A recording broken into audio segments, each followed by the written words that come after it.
In May and June of this year, Chinese warships took turns appearing outside the first island chain, including the Liaoning aircraft carrier in eastern Taiwan and Okinawa waters.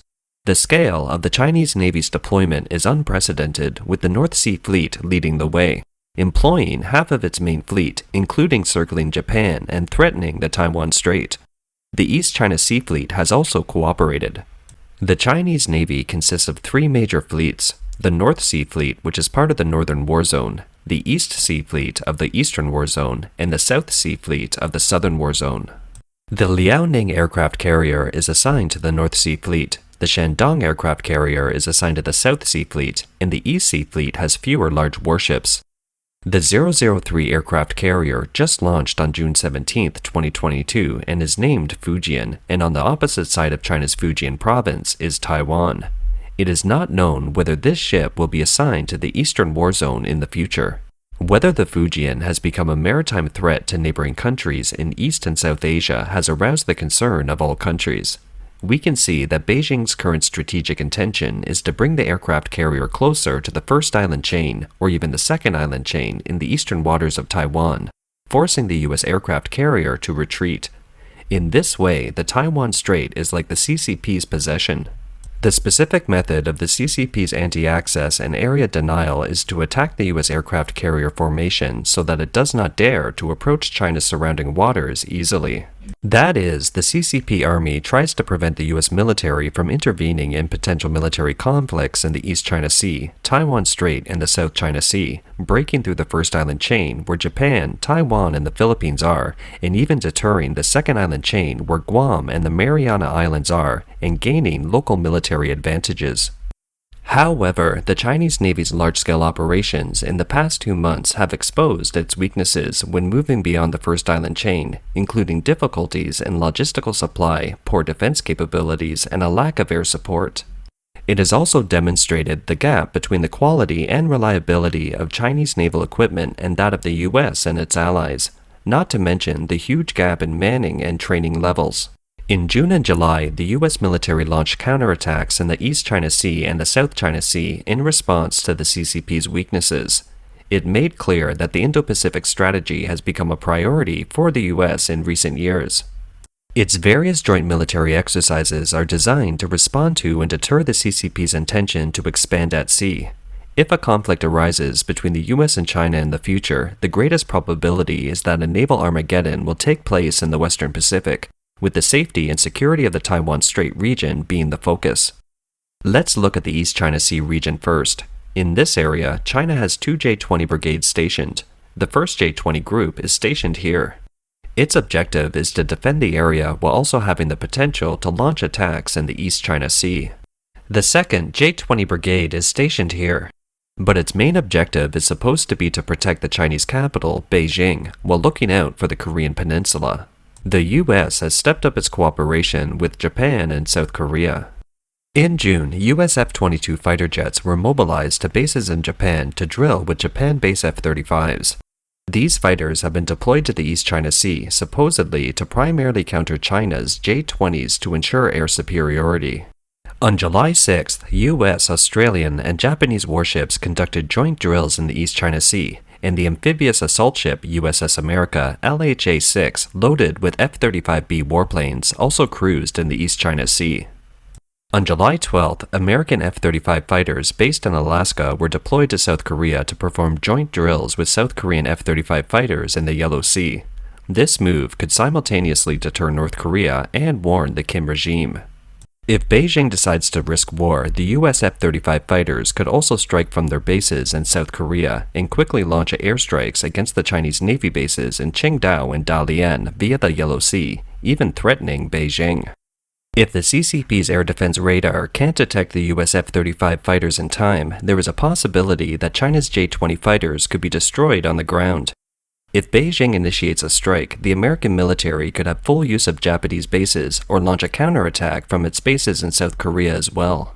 On July 18th, the U.S. military issued a press release, namely, U.S. Air Force Navy operate aboard destroyer in East China Sea. It says, joint operations test the capabilities of U.S. forces serving in Japan. Fighter pilots and air controllers from the Air Force, Navy, and Marine Corps tested their skills during active missions, allowing them to integrate and train in a joint environment. The U.S. aircraft carrier USS Reagan is stationed in Japan, but in all likelihood, the East China Sea doesn't need an aircraft carrier. U.S. bases in Japan and South Korea have large numbers of warplanes, and F-35s and F-22 aircraft in Alaska and Hawaii can also support them quickly.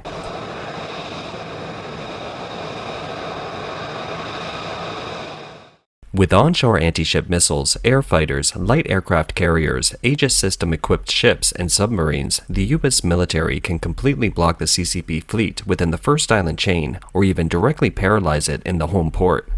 If the Chinese Air Force is dispatched after its major fighter jets such as the J-20 and J-16 suffer heavy losses, the air gateways to the East China Sea and the Yellow Sea would be wide open. The series of actions by the U.S. military clearly shows that despite the frequent provocations by the Chinese naval and air forces, they can't travel beyond the first island chain, but the counterattack by American forces is capable of causing complete loss of naval and air forces in China's north and east war zones. If the CCP goes to war in the Taiwan Strait, American forces may swoop in from the East China Sea. And if the CCP prepares to attack American bases in Japan at the same time, the US forces may make a preemptive strike. Let's look at the South China Sea. Beijing has long been encroaching on the South China Sea, reclaiming land in disputed areas, constructing military projects, and deploying military aircraft and radar, making neighboring countries uneasy. According to the Japanese media, Beijing intends to designate the South China Sea as internal waters, which Japan challenged to the UN Commission on the Continental Shelf Line in mid-June. China's South China Sea fleet is also expanding and consists of almost half of all the landing ships in the Navy. The first type, the 075 amphibious assault ship, is assigned to the South China Sea Fleet instead of the East China Sea Fleet, which faces the Taiwan Strait, because of concerns that the islands and reefs in the South China Sea may be attacked at any time. In June, the U.S. aircraft carrier USS Reagan entered Guam after participating in a series of drills in the Philippine Sea. In early July, the carrier circled the southern Philippine Islands, and on July 13th, the U.S. military announced that the USS Reagan carrier had entered the South China Sea. Instead of remaining in the Philippine Sea east of Taiwan, the last remaining U.S. aircraft carrier in the Western Pacific entered the South China Sea. It serves as yet another strong message to the CCP's provocation that the counterattack of the American military will include the seizure of islands and reefs in the South China Sea. On July 13th and 16th, U.S. destroyers sailed in the waters of the Shisha Islands and the Nansha Islands and publicly expressed their refusal to recognize the territorial waters delimited by the CCP. The U.S. State Department has emphasized more than once that it denies the CCP's claims in the South China Sea and supports the Philippines' adherence to the 2016 International Court of Justice arbitration in the South China Sea. If the U.S. military were to take action in the South China Sea to destroy military facilities on Chinese-occupied islands because there are no international legal and judiciary constraints, an attack can be launched at any time and would not be considered an invasion. A Chinese war in the Taiwan Strait or East China Sea would give the U.S. military ample reason to launch a counterattack in the South China Sea. Over the past 20 years, the Chinese Communist Party has sought to seize islands in the South China Sea and build islands by reclamation. However, these islands are in fact vulnerable, difficult to defend and provide support to, making them a major military weakness of the CCP. The Chinese Ministry of Defense protested verbally against the U.S. destroyer sailing near the islands in the South China Sea, but had no substantive countermoves. On July 6, the U.S. military announced the passage of a submarine supply ship through the South China Sea, a move supposed to let the CCP know that the U.S. submarines have, in fact, been patrolling the South China Sea. The Air Force of the CCP's South War Zone, the closest aviation brigade to the Shisha Islands, should be stationed here. It's equipped with Su-30 and Su-35 fighters imported from Russia, which can theoretically perform air defense in the South China Sea, as well as carry out maritime strikes and support the defense of the islands in the South China Sea. However, the distance is too far, the frequency of flight training is low, and there is a lack of experience in actual combat. Other related air brigades should be even more distant and difficult to carry out a maritime strike mission. So in the South China Sea, China's Air Force can only play a very limited role. If its navy were to deploy, it would be at a distinct disadvantage in a naval battle, regardless of whether the Shandong aircraft carrier could be deployed. Once the CCP South China Sea fleet is paralyzed, it will no longer be able to compete for the islands and reefs in the South China Sea, and Taiwan's southern waters will be spared a major threat. Whether the CCP goes to war in the Taiwan Strait or the East China Sea, the US military is bound to launch counterattacks in the South China Sea and does not rule out the possibility of early action to disrupt the CCP's deployment. In addition, on July 10th, the US military announced the deployment of B-2 stealth bombers to Australia. If the CCP dares to make a move, the B-2 bombers could strike the CCP's medium and long-range missile bases in 8 to 9 hours after taking off from Australia. It doesn't rule out the option of a preemptive strike either.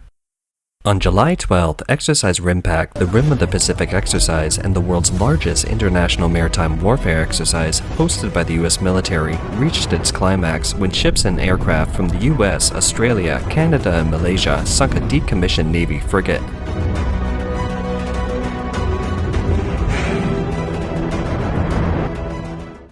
Such exercises naturally simulate attacks on Chinese warships. Chinese communist warships are unable to withstand similar strikes in either the East or South China Sea. The U.S. amphibious assault ship USS Essex LHD-2, which participated in Exercise RIMPAC, demonstrated the mode of landing and island capture. The amphibious landing ship also demonstrated the coordinated beach landing of amphibious combat vehicles. The America-class amphibious assault ship USS Tripoli turned into a light aircraft carrier, while USS Essex demonstrated the amphibious attack mode. Finally, let's take a look at the CCP's aircraft carrier. Take the USS Kennedy, the second Ford-class aircraft carrier launched in 2019, as a reference.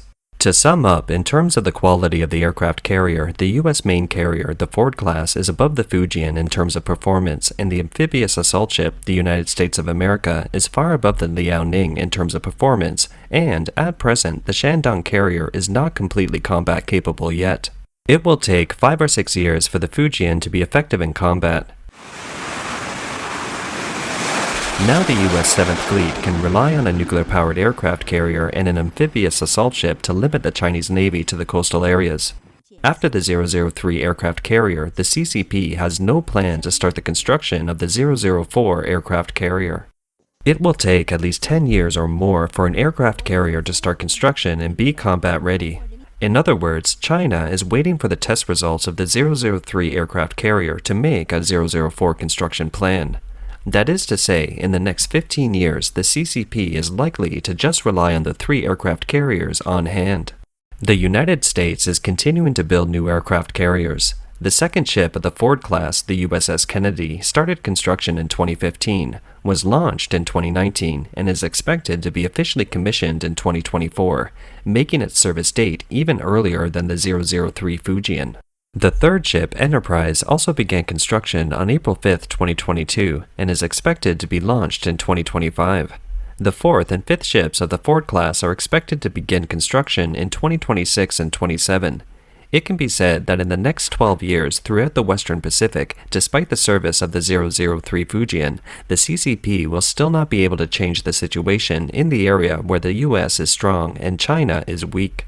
Now that the US military is demonstrating counterattack postures in both the East and South China Seas, the CCP's provocations prove to be weak in substance, making the massive Chinese naval sortie more of a display in the political sense and lacking in real combat significance. In contrast, the strength and response options showcased by the US military are more focused, which will make Beijing consider the range of consequences of going to war, including its own security and the risk of undermining its regime. On the question of whether Taiwan can be seized by force by the CCP, we believe that much will depend on whether the White House is determined to protect Taiwan.